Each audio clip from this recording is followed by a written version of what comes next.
SwayamPrabha. Digital India. Educated India.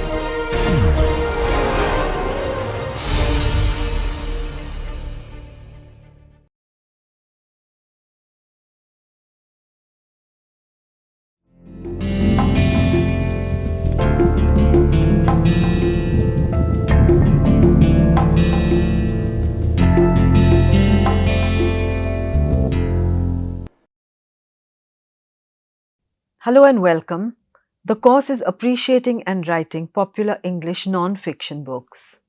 This is Lecture 10. The Non-Fiction Ecosystem, Media, Publishers, Agents, the Market. If you recall, in Lecture 9, we were at the point where the aspiring writer has finished writing the manuscript, has gone back, gone over it and corrected, made corrections, and is happy with it in the final stage.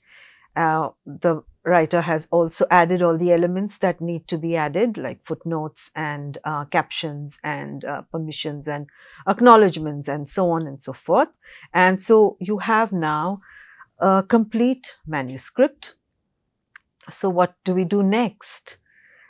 Publish it, of course, because one does not necessarily rare is the person who kind of writes a whole manuscript and does not want it to be out in the world. This is the point at which you are very eager to share what you have been working on alone and for so long with the rest of the world. But this is now yet another hurdle in our journey. So what do we do? How do we go about this? Luckily, there is a very lively kind of publishing environment in India and in the world, of course, where with a lot of books being published every year, a lot of conversation about books, and there is a sort of an aspiring writer is no longer kind of alone and working in a vacuum. There is a lot of sort of activity around. That said, it is by no means an easy job. The publishing, the aspect of publishing comes with its own difficulties. So what are the options before you? You could choose to self-publish, or you could go to one of the established publishing houses and try and ask them to sort of to see if they will accept your manuscript for publication. Let's look at the first option, self-publishing. These days, with the internet, there is actually quite a lot of scope to publish a book oneself and to distribute it. There are agencies that actually offer services of all kinds. So now let's see, if you are going to publish your own book, you would have to make all the decisions yourself about what your book will look like, what size, what quality of paper, what fonts you will be using, what the cover will look like. You will have to get all this done by professionals. There are professionals who help you. You can find all these. The landscape changes so much so that, you will have to kind of keep looking, doing internet searches and trying to find what are the agencies that will help you do, professional editors who could help you. They will, of course, do it for a fee, and the minimum cost is apparently like 0.50 paise a word, and can go up to much higher depending on the level of editing required. You will have to get a professional designer to do your cover design. Of course, you can do all these things yourself if you wish to, but a certain amount of professionalism will add value to your book. You will have to apply for an international standard book number, the ISBN, which is necessary for proper distribution of your book and for registering your copyright, registering your book for copyright. And cost of publishing will vary according to the number of pages and paper quality that you opt for. There are also publishing packages on offer, and and agencies that take over the distribution for you. You can explore all these options if you choose to go the route of self-publication. Instead, if you choose to go to a publishing house, that is another option. Some publishing houses also kind of for a fee will publish your book. That is something again that you could consider. And then let's now talk about going with a manuscript to a publishing house, one of the reputed publishing houses, and trying to get it published.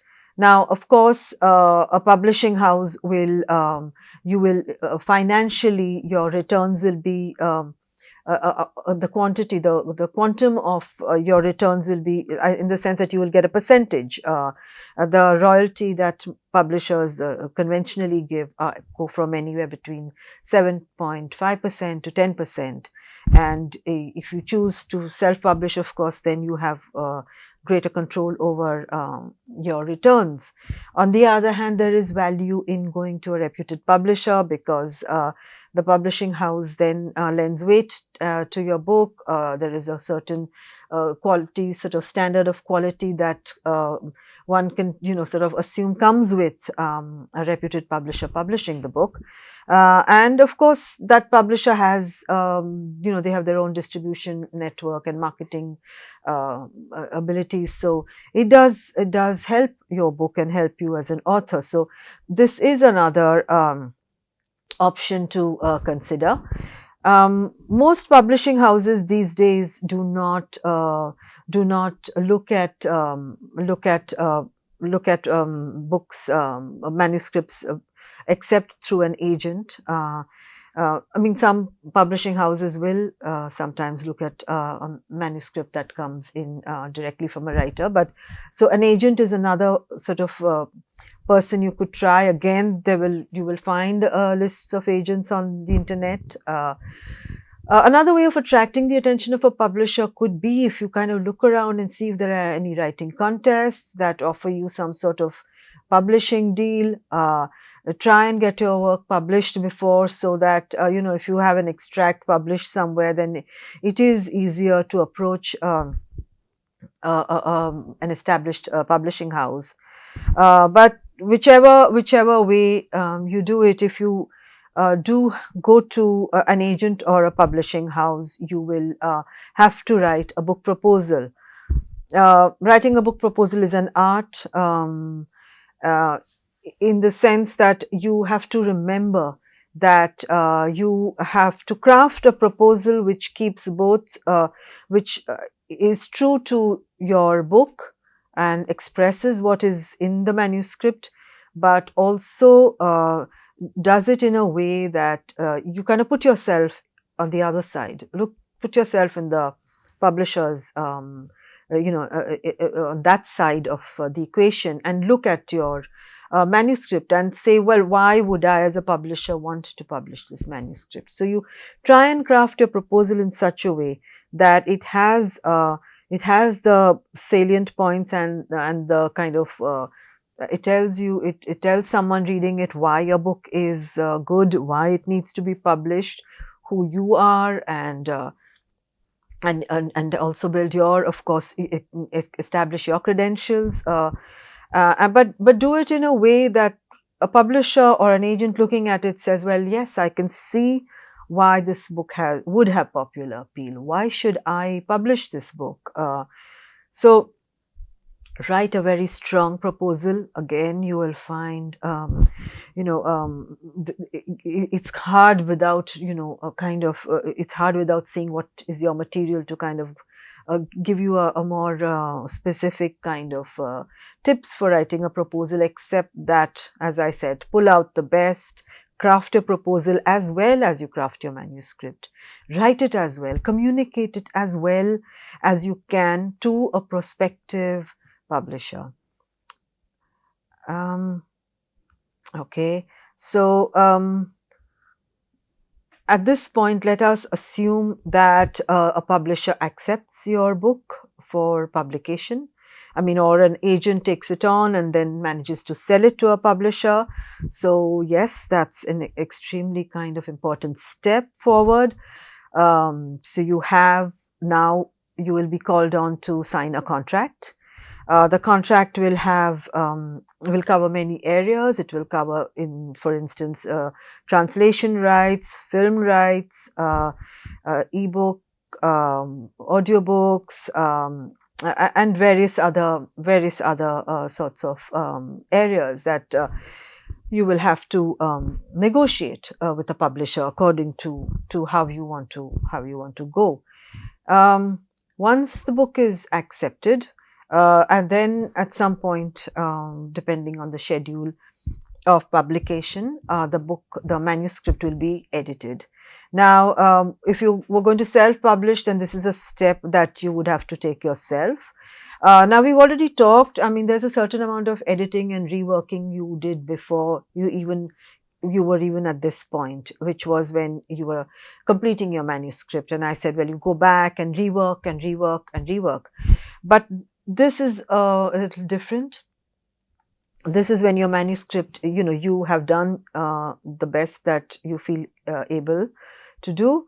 And now it is a professional editor who is looking at your work and going through it with a fresh eye, completely, and a professional sort of, a professional kind of some sort of expertise of finding mistakes. And at this point, the editing would mean many things. The editor would might ask you to verify something that might seem a little kind of dubious. Sometimes it happens that a year, perhaps you said that this year this happened, and the editor is not sure and might go back and look at some sources, but you are the ones. You are the one with the sources and who has sort of stated this.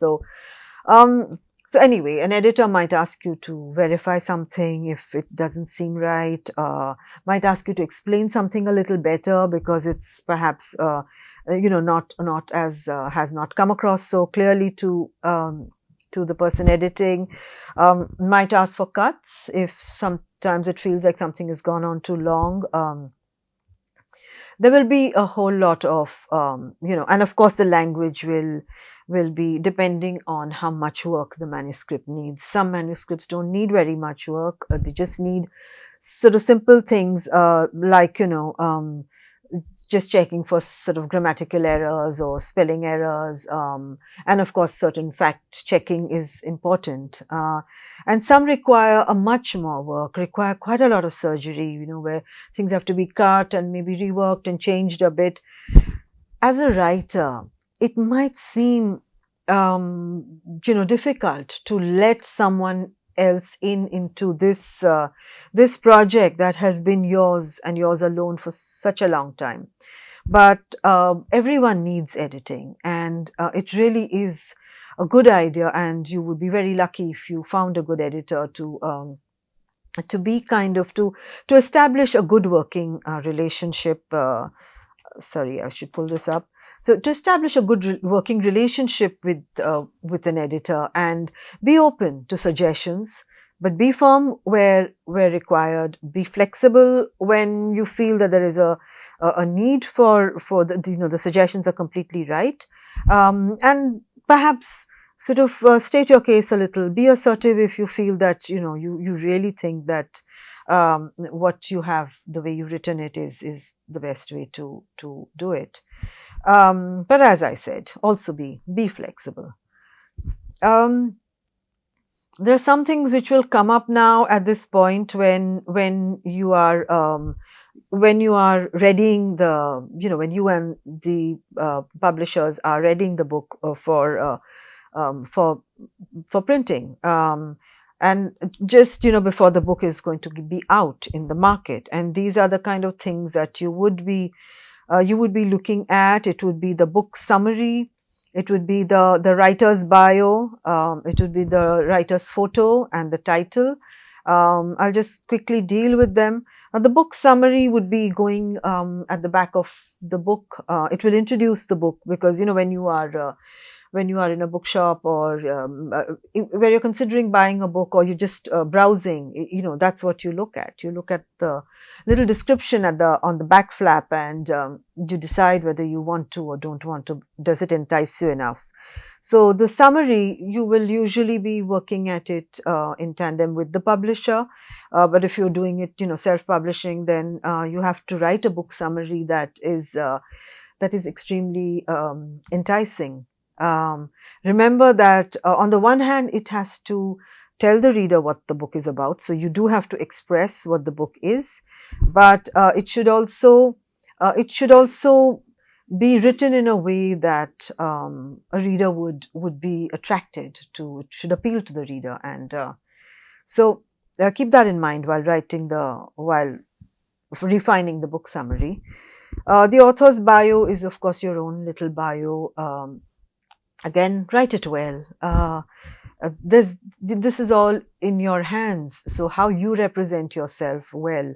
And particularly if it's a book that calls on any of your sort of specialization, then try and see that in your bio.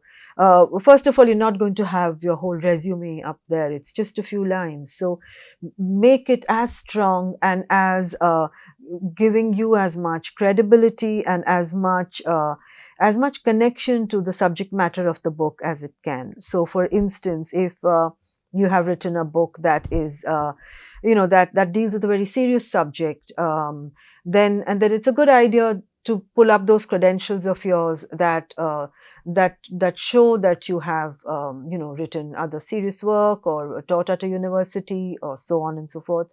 Or if you have written a book of powerfully investigative work, then, and if you have had journalism in your background, then perhaps you could play that up so that there's a connection in the reader's mind that yes, this person has experience as a journalist and has put that experience into operation here to conduct this investigation. The author's photo. In these days when we are all surrounded by pictures and visuals, and everyone is a photographer, one has to pay even more attention than previously to an author's photo. Not all books carry an author's photograph, but it's a good idea to keep one ready when you have a book out, because if you are lucky enough to be written about, or to be invited to a literary festival, or to find your work commented upon, or even to putting it out on social media, it's good to look your best. Or to look the way that you want to, the way you think best represents the person who wrote that book and is as appealing as possible. So pay some attention to the photograph. Now the title. The title is I didn't mention the title before, but the title could then the title can come at any time from the conception of the book to to before publication. Some people think of a title very early, or some books sort of throw up their titles early. It just varies. You just have to play it by ear. And again, when you're talking about all these, in our last lecture I said that use every element. But first of all, I've been saying this all through, that popular non-fiction requires more than straightforward sort of expository textbook writing.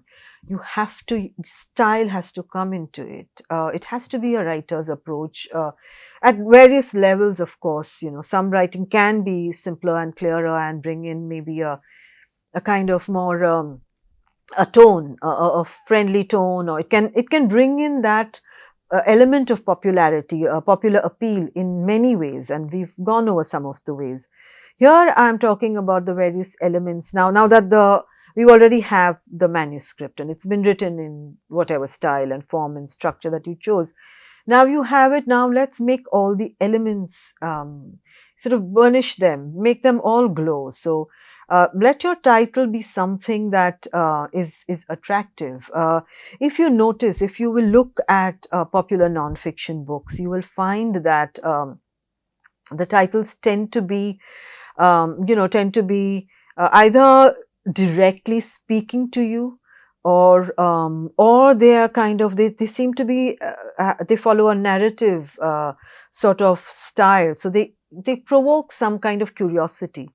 It's not, the title will very rarely be kind of some sort of clunky, just sort of very straightforward. It will, unless, biographies sometimes do that, where you kind of, the name of the person whose biography it is so powerful that you sometimes don't need more, and so that kind of does the job, the personality itself. But think about Stephen Hawking's A Brief History of Time, Anne Frank, Diary of a Young Girl. The ways, the title is advertises the book, so try and craft a title that is that really speaks to the reader. Then you have the cover. Now, again, whether you self-publish or you get it, you get your cover designed by a professional or yourself, or the publisher takes on the task of designing the cover. It has to be, again, attractive. It has to be appealing. It has to stand out in a very crowded, marketplace. It has to, just like it is the packaging of your book. So, but it does help if it also is in tune with the contents of the book. So, if you can kind of, if there is a way of merging the style and the content and the cover and the popular appeal, of course, that is the kind of best thing that one can aim for. I just to kind of give you a glimpse of good covers, there is a competition for book covers by Oxford Bookstore. So I just thought I would pull up some covers that was sort of, that made the long list this year, and I mean in a previous year, but yeah, so these are about some of the covers that I mean, if you just look at the colors and the use of the use of the font and the point size, the illustrations. So these are all things to think of. So now we have written the manuscript. We have done everything that needs to complete the manuscript, and now we have done all the things that need to be done before it's ready to be published, and now you have a book that is published. You are the author of a published book. What next? Well, promoting your book, of course.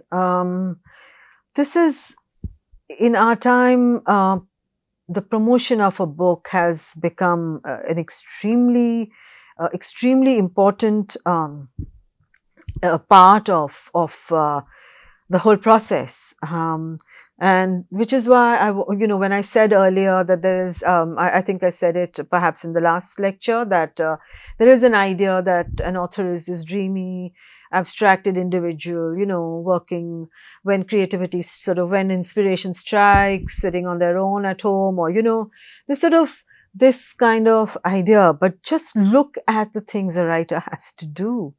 A writer has to make sure that you earn enough, because a book can take anywhere.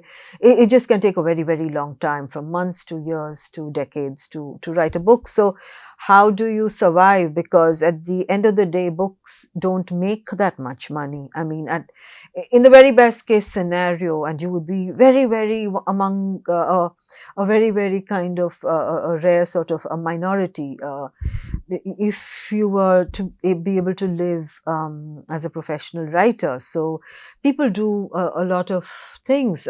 Some people might do some kind of freelance work on the side. Some people might continue in a job, work, and not necessarily, and right between,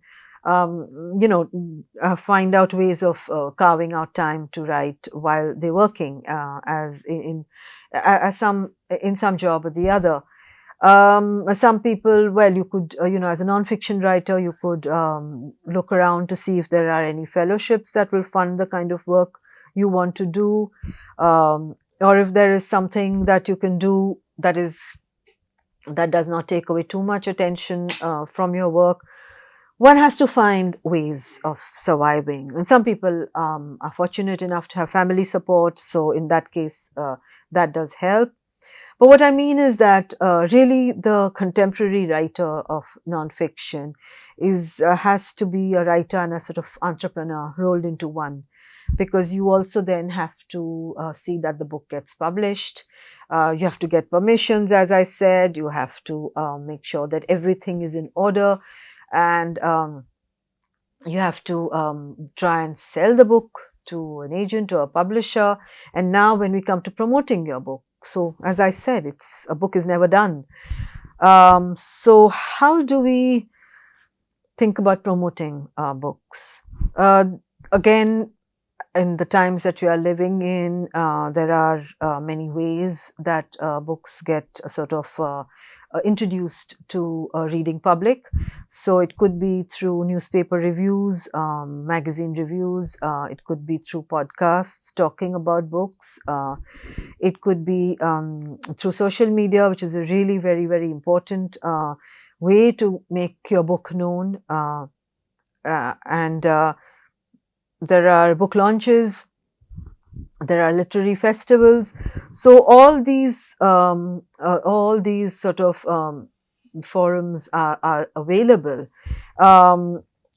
If you are a first-time writer, then it might be not so easy to access these forums. People, reviewers may not pay attention to a writer who is not yet sort of known and has published a first book, but you can still try all these methods. The other day, I walked into a bookshop in Mumbai, and there was a book launch was about to happen, and they were showing something on the screen, and there's a lot of sound and noise. And I said, "What is this?" So the writer had made a trailer, very much like a film for, I think, what was a book on crime or something. So, people are using their kind of entrepreneurial minds to do all kinds of things for promoting a book. And I mean, it does take away from the attention you want to pay to just writing,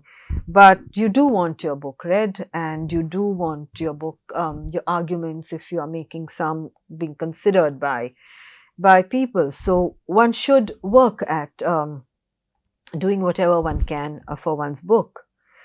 Now, if since we're talking about popular nonfiction, then some books, as we discussed earlier, come out of a certain expertise.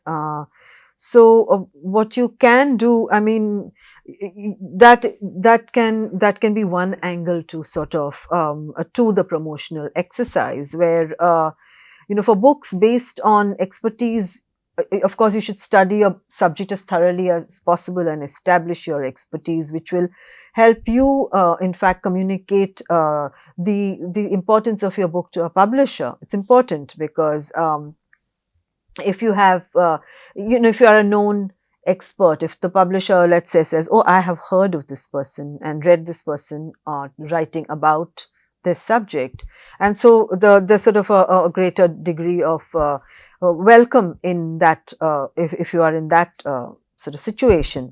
But you could also, now this, I mean, I would say that all writers now, it seems to be something that's sort of demanded of all writers. Of course, you could choose not to do any of this. Of course, there are no rules to this. These are just suggestions in case you have in mind the kind of inclination to promote your book and to enter a sort of conversation, a public conversation, to bring your views to sort of bring them into a kind of public space.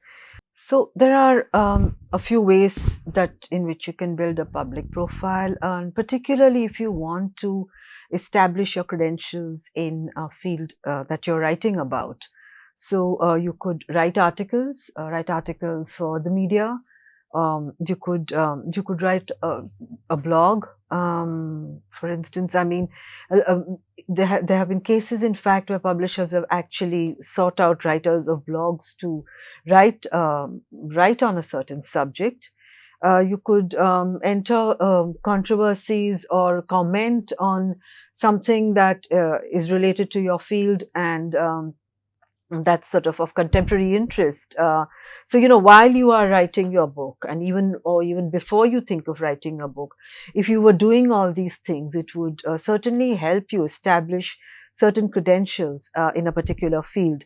Of course, you could be a professional journalist or a writer, in which case then that person's credentials come from having done research from over many years, or been familiar with certain fields, like it could be politics or sports, for a sports writer, or whichever. So if you have certain credentials, it makes you, it enhances your appeal to a publisher, it enhances your appeal to readers, as someone who has a certain reason to be writing about this, and has a certain expertise in this particular area.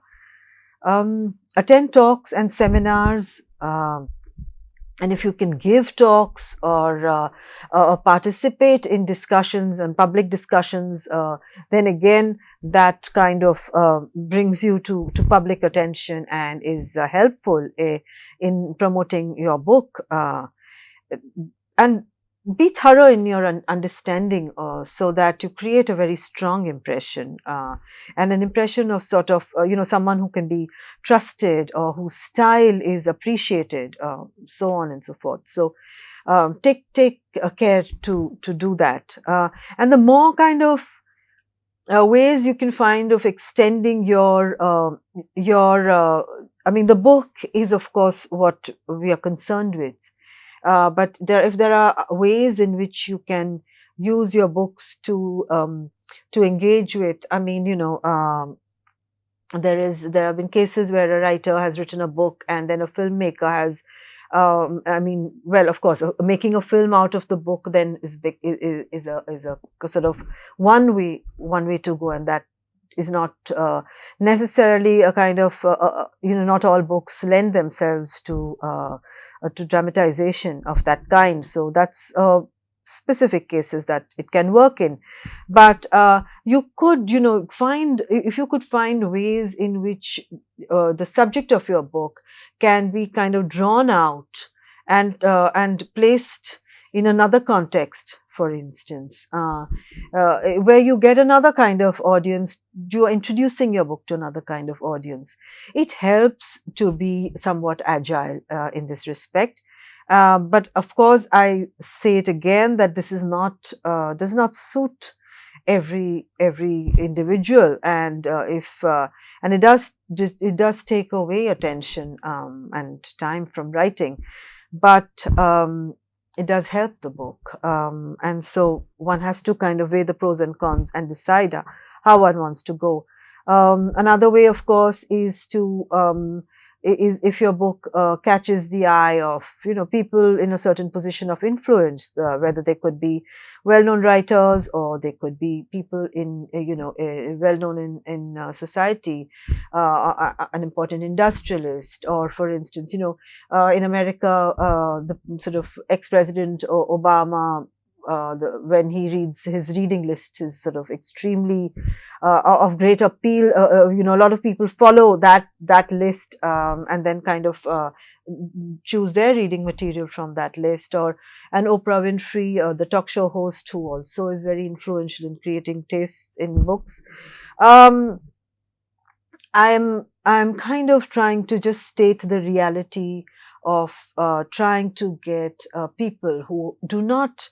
I mean, books are expensive, and if you have to place your book in a crowded marketplace, try and get people to to spend money and to give time to your book. I mean, that is equally important, because it's not just about buying the book. It's also, you want people to read the book, pay attention to the book and what it says. So all these things do help, and particularly, as I kind of repeat again, that with popular nonfiction, you could be, for instance, a specialist who is trying to get the attention of a mainstream audience, and yet there's a balance between that specialization and a popular appeal. So, trying to take that book out of the realm of books, and either participating in a public discussion on the media, or physically, if there is a sort of seminar, or if there is a person who is important in your field, and who, if that person is giving a talk, and if you could go there and raise certain queries, that kind of showcase your particular take on the subject. All these are good ways to popularize what it is that you are writing about. So now we have kind of, we've got our manuscript and published it, and talked about promoting it. Now, so in a sense, we have our project is complete. But since this is a course on, we are talking about popular nonfiction, and popular nonfiction is not much, it's a growing, very important sector, but it's not much discussed.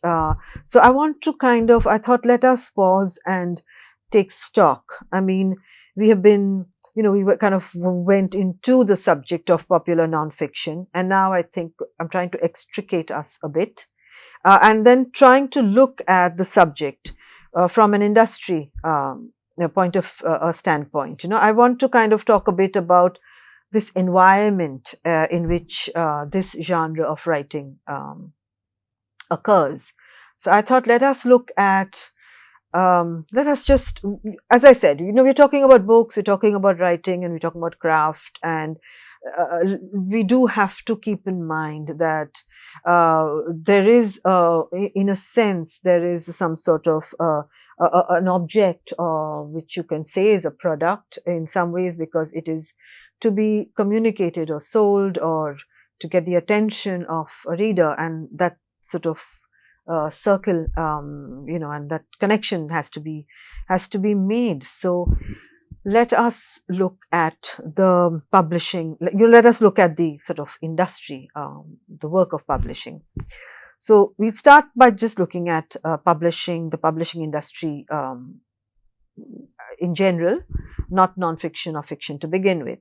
So let's just see some figures. In 2021, an Ernst & Young study found that the Indian publishing industry was estimated to be approximately rupees 500 billion in 2019, with a growth potential of 800 billion by 2024. So this is a substantial figure.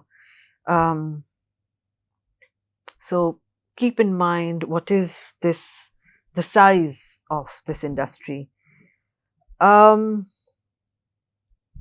This market, of course, is growing day by day, as we can see, because there is sort of a jump from 500 billion in 2019 to 800 billion rupees in 2024. That's what we are expecting.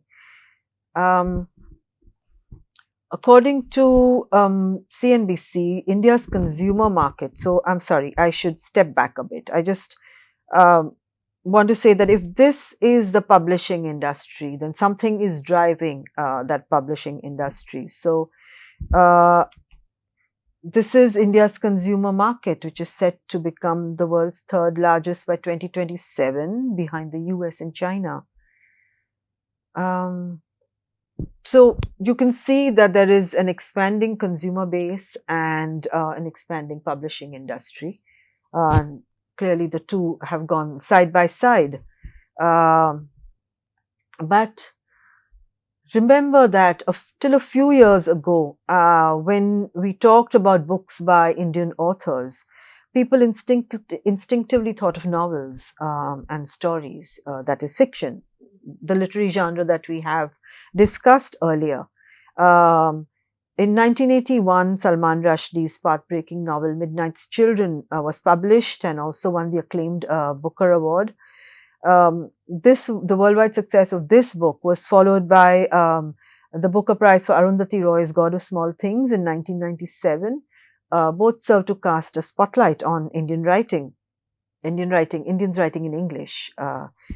So Indian writing talent was acknowledged, but also the idea that local places and local experiences were worth writing about for a wide audience. Many things have happened in the period since these events occurred. You had international publishing houses setting up operations in India, independent publishing houses opening shop. Many more books in English have begun to be published. There's been much more exposure to local books in the media, and literary fests and other kinds of forms of exposure like book launches and all have made books more visible to some extent. Now, this has happened over time in the early 2000s, but it was really a major shift from an older era in publishing. But as I said, in the early period, all this activity, etc., the focus seemed to be mainly on fiction. More Indian writers made their presence felt on the world stage. Apart from the two I mentioned, Indian novelists grew large audiences in India as well. And with the new trend in translations, regional language novelists such as Perumal Murugan became very widely known to English language readers. So all this was true, and I'm talking about, the kind of a boost it seemed to sort of the interest in books and publishing books and all that so on. But something seemed to have happened a few years ago, I'd say very recently, a sudden shift. And you will see what I mean if you walk into a bookshop these days. What do we see? We see non-fiction writing in English. We see books about history, about economics, about society, about health, spirituality, about current affairs, so on and so forth. Don't take my word for it. Open the newspapers and you will see that reviews tend to be now, it's not fiction that's sort of necessarily the only thing that people are reviewing. There is a lot of non-fiction. If you travel anywhere, you'll see people reading books on buses and trains, and very often non-fiction titles, and many of them written by Indian writers. And of course, there are sort of awards for Indian non-fiction and bestseller lists, and just a photograph that I sort of saw in my recent travels. So I just sort of took a shot just to kind of prove my case that there is a lot of excitement around non-fiction right now. People asked at your end, now this sort of, there is a trend, well, they've been doing it for years, that newspapers will kind of ask people what did they read that year and what are the best books, and you are likely to hear of many non-fiction titles. Of course, fiction is still extremely popular, but it does feel like the focus has shifted. Just to quote you something, the share of non-fiction has gone up by 58% in the last few years, according to data provided by Penguin Random House India. There's been a big increase in non-fiction sales. We are seeing more demand for categories like self-help books and sports. More importantly, while these readers aren't converting to fiction reading, more fiction readers are taking up non-fiction. This is Nandan Jha, EVP Business Development and Product and Sales from this publishing house.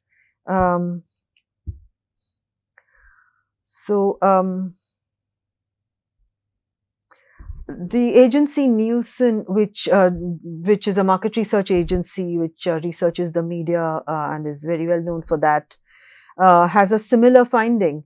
It says that adult non-fiction trade continues to be the biggest genre in the trade market. It contributed 56% by value in the total trade market recently. Um, so you can see that there is a growing interest, and there's a big sort of market is developing for popular nonfiction in India. The top three genres, according to subgenres, of course, of popular nonfiction, according to people who are in the business, are self-improvement, popular psychology, mind, body, and spirit, and so on. So, books like Karma Yogi's Guide to Creating Your Destiny by Sadhguru, also Ikagai, which has Ikigai is really sold kind of to a very wide audience. So clearly something is happening. Now, what is it that happened? Now, let's, this is not a sort of, it's not a study in sociology, but I think that if one wants to be either, as someone who is interested in popular nonfiction as a reader, or wants to write popular nonfiction, it's kind of useful to know what is the sort of framework within which we are operating. And so here is sort of a screen grab of an article which says that from the print, which says that India is to be the third largest consumer market by 2030. Spending to reach rupees 420 lakh crore. So, you can see that, as I mentioned earlier, that the base of potential readers, the audience, and people who are willing and have the means perhaps to spend on books is growing. These consumers are also definitely better educated, have more exposure to the world, and a greater awareness through travel and communications of current affairs. Indians are traveling more. I mean, the figures say that within the country and outside. And they're kind of, there is a certain, this kind of exposure to new phenomena and new cultures brings its own kind of other shifts. Now we have already, as I said, a sort of a consumer who is more curious, who's better educated, who's better traveled, who's a greater exposure, and is sort of in the mood for is sort of in a mood of opening up and perhaps looking around to meet some of the kind of change that has been brought about by all these various factors. Now it comes at a time when, as we have spoken earlier, this is a time of intense change in the world and in India, of course. Technological change, climate change, political change, economic change. How do you make sense of these evolving times?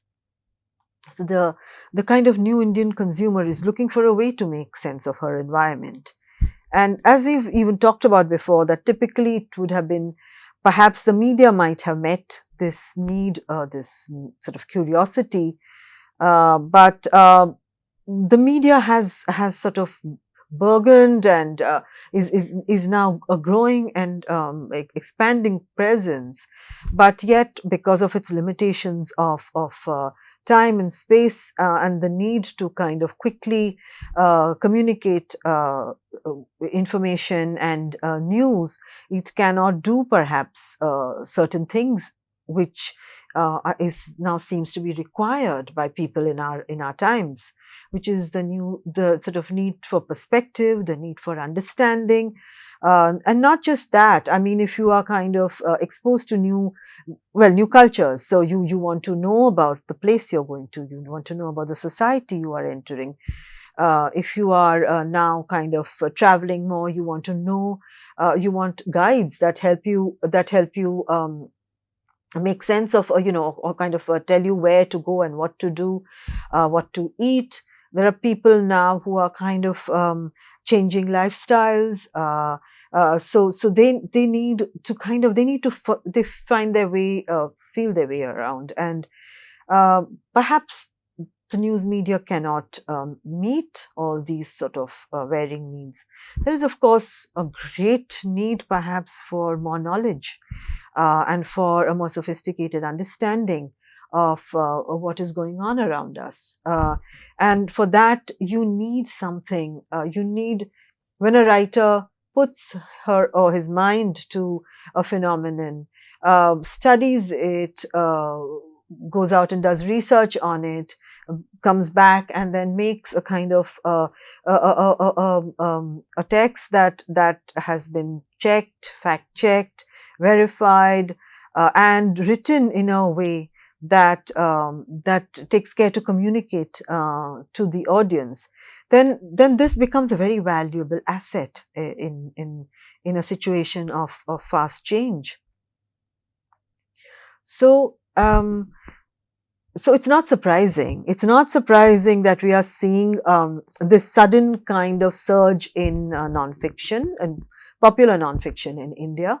It's not at all surprising. It's, in fact, one would think that, well, yes, this is exactly what we need in our current times, and so you are going to see, I mean, you are already seeing many more books written in this sort of genre.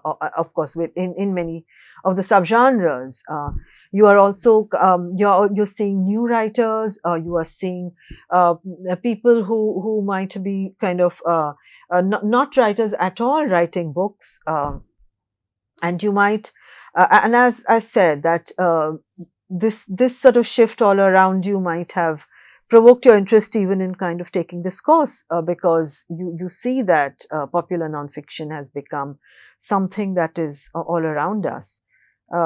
Let me, in fact, quote again. This is a publisher, Kartika VK of Westland Publications. She says that today people want to read nonfiction because they think I should be talking intellectually.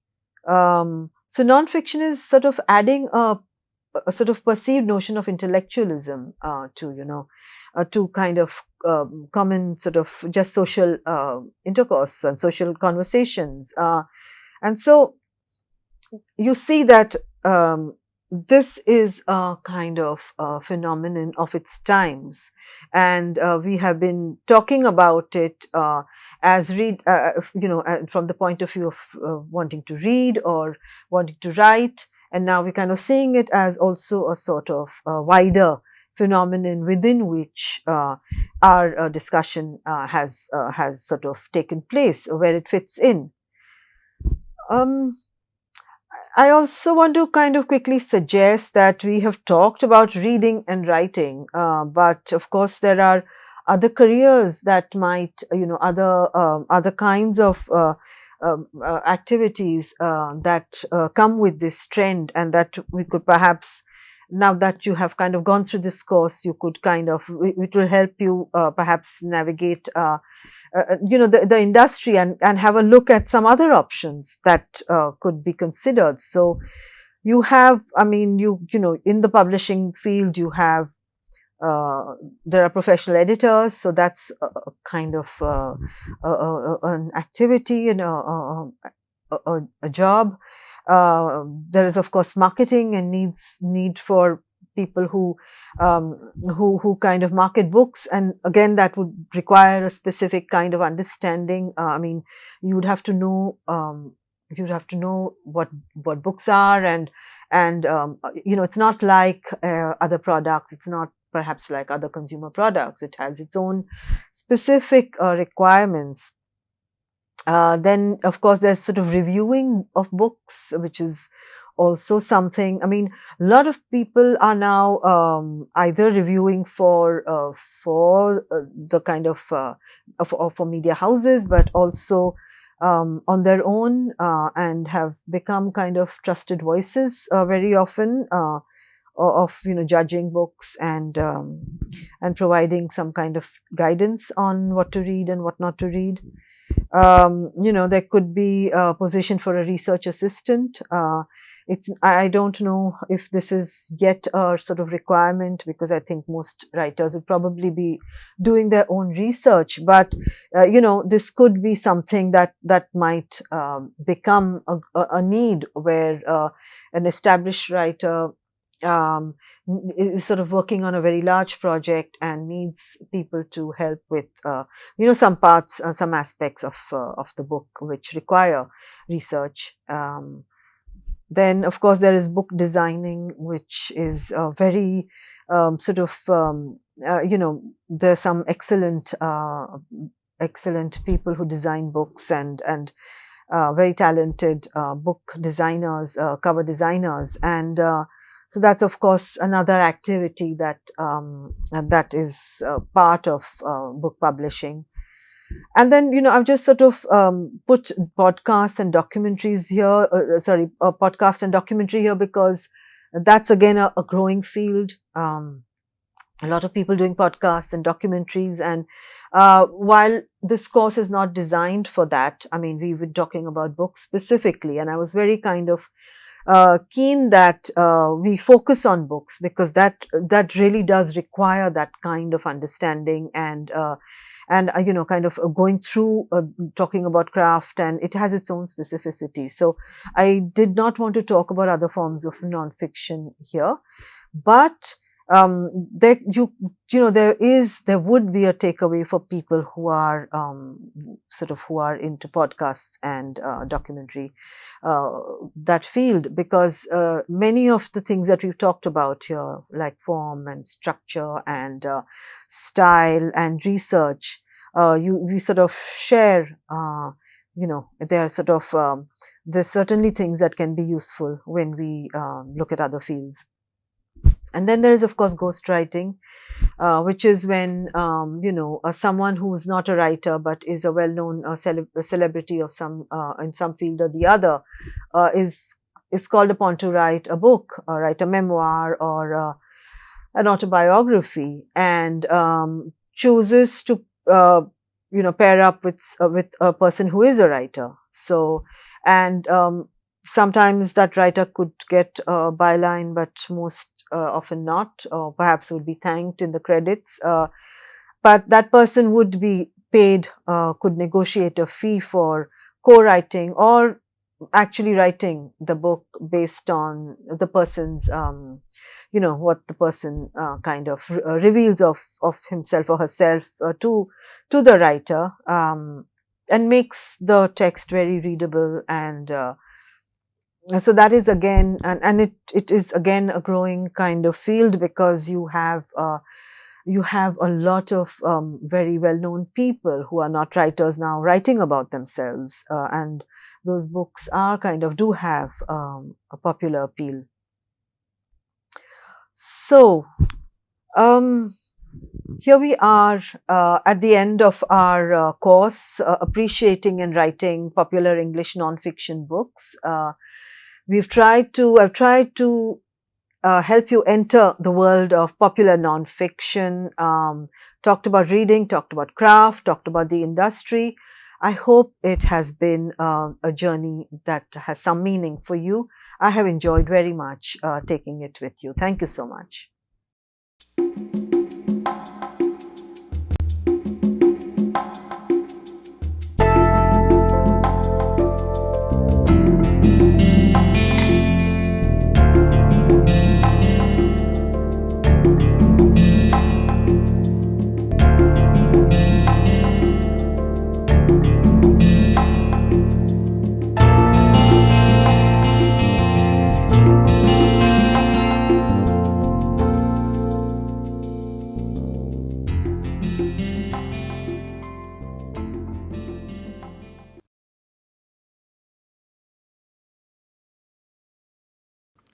Hello and welcome to this piece of literary snippet. We usually know William Shakespeare as the most revered figure in the history of English literature. But we often tend to forget that he has also been one of the most hated figures in literature. And here I'm not talking only about those boys and girls who have to memorize long sections from Macbeth or King Lear or Julius Caesar before they can go and sit for their school or college exams. But I'm also talking about people who are themselves quite famous authors. Tolstoy, for instance, considered the writings of Shakespeare to be, and I quote, crude, immoral, vulgar, and senseless. George Bernard Shaw absolutely loathed Shakespeare, as he did Homer. But perhaps no other criticism about Shakespeare is more damaging than the one which says that Shakespeare is a marvelous storyteller, provided someone has told him the story earlier. Now, this piece of criticism is particularly damaging because it is true. None of Shakespeare's plays contain any original story whatsoever. They are all written using pre-existing materials, pre-existing stories. Now, does that diminish the stature of Shakespeare as a dramatist? Well, I'll leave that for you to decide. See you in the next episode of Literary Snippets.